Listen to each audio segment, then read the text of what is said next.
মধ্যপ্রাচ্যের রাজনীতি আবারও আলোচনার কেন্দ্রবিন্দুতে। ইসরায়েল এবং ফিলিস্তিনের দীর্ঘদিনের দ্বন্দ্ব নতুন মাত্রা পেয়েছে গাজায় যুদ্ধবিরতির মাধ্যমে।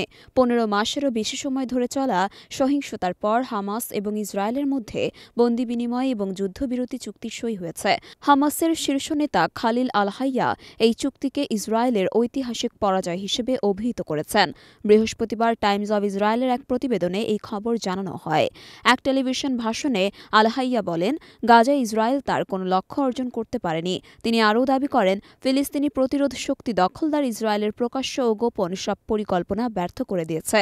এই চুক্তি একদিকে যেমন একটি যুদ্ধবিরতির বার্তা দেয়, অন্যদিকে হামাসের প্রতিরোধ এবং আপোষহীন মনোভাবকে সামনে নিয়ে আসে।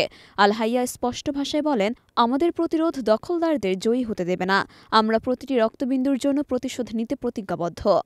গাজা ইস্যুতে হামাসের এই কঠোর অবস্থানকে কেন্দ্র করে মধ্যপ্রাচ্যের ভূ রাজনৈতিক পরিস্থিতি আরও উত্তপ্ত হতে পারে বলে মনে করছেন বিশ্লেষকরা।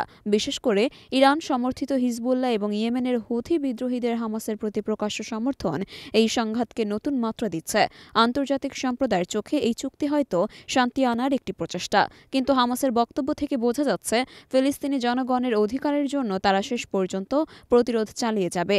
একই সঙ্গে ইসরায়েলের প্রতিরোধের মুখে ফিলিস্তিনের জনগণের ঐক্য এবং মনোবল বজায় রাখার বিষয়টি বারবার উঠে আসছে।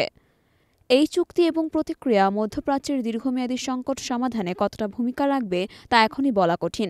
তবে এটি ইসরায়েল ফিলিস্তিন সংকটের ভবিষ্যৎ গতিপথকে নিশ্চিতভাবে প্রভাবিত করবে।